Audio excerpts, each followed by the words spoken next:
Welcome to Rising. We have a great show for you on this Tuesday morning. Hello, Brianna. Hello, Robbie. Let's get right into it. There's some pretty big news on the Epstein front. Has another one of Epstein's, John Doe has been unmasked to be a former U.S. president? An analysis from Insider finds with high probability that John Doe 174, named numerous times in legal documents connected to Epstein, is in fact Donald J. Trump.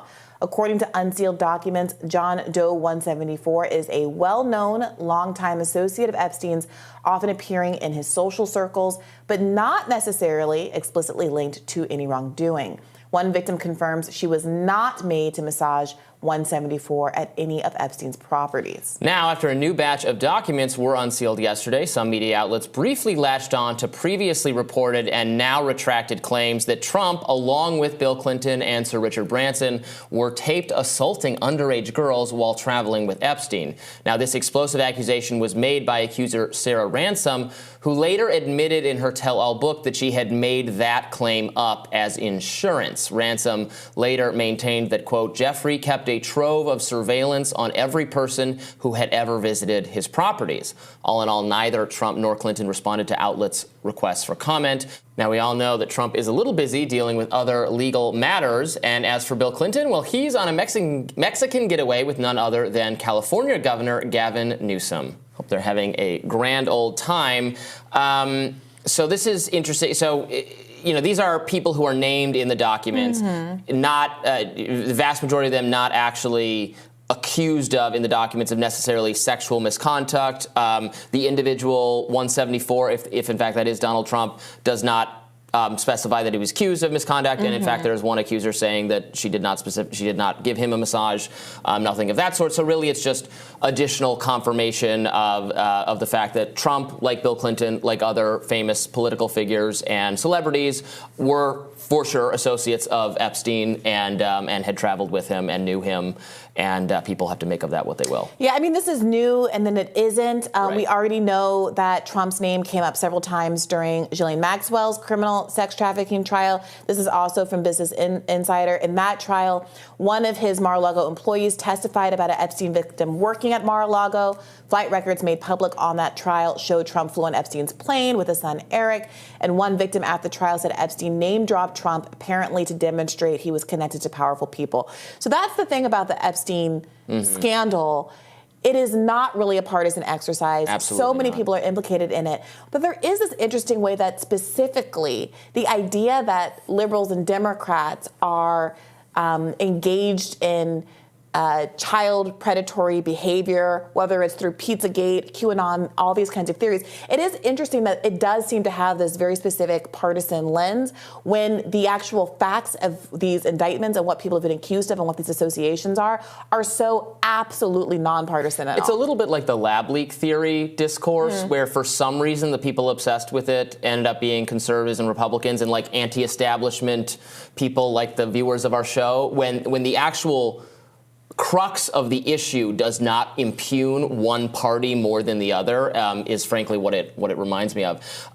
It is interesting the aspect of this where what Branson and Trump and Clinton specifically accused by this woman who then recounted. Also the woman Virginia Giuffre, who had accused Dershowitz, subsequently recounted. So, you know, what should we make of that kind of thing? I mean, there's two ways to see this. Yeah. One, that they were lying. You can take them at face value when this second victim says she just wanted to have a backup plan, insurance against these people. Or you can see it as folks who were bought off by very rich and powerful men who thought it wasn't worth going through the emotional trial of a literal trial and the debates that happen around these accusations of sexual misconduct in the public sphere, and then they took a payoff. Many people reflect on what is true in that same context when they're talking about accusations that Ivana Trump once made against Donald Trump and the context of their divorce, which she later retracted as he was running for president. So there is an interesting question. How usual is it for so many people to have these allegations against you and then retract them? Well, maybe it is very usual for a rich person who can be extorted for money. Right. Maybe it's not especially usual for most rich people, because there isn't an underlying seed of bad conduct. We honestly can't tell at this point. Yeah, it's hard to tell, but it is interesting.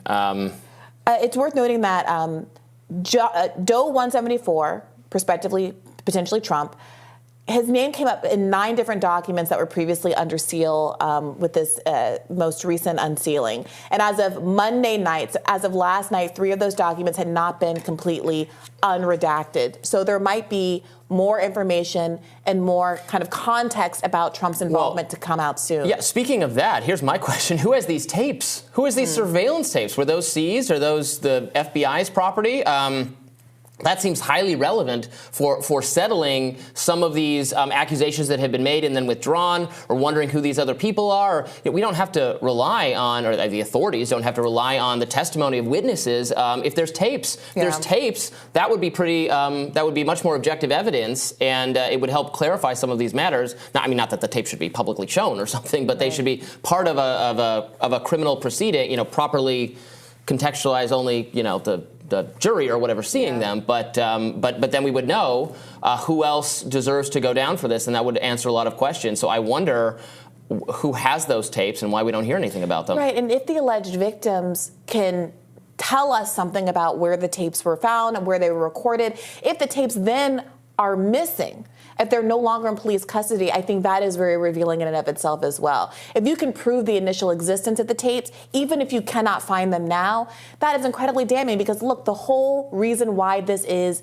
such a conspiracy-laden controversy is because so many rich and powerful people, the most rich and powerful people on the entire globe, are allegedly implicated. That is why when you see someone like Epstein in jail, who is in a position to now talk about who else was involved in order to use that leverage to potentially bring down his own sentence, that is why people are so skeptical about him actually having killed himself.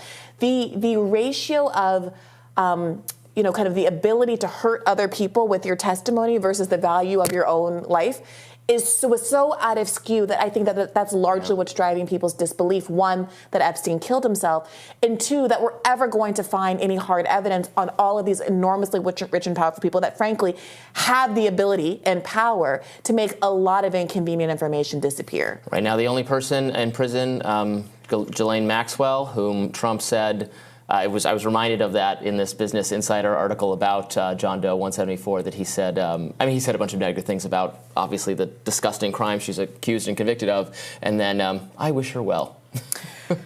What a mensch. All right, stick around. We have more Rising right after this.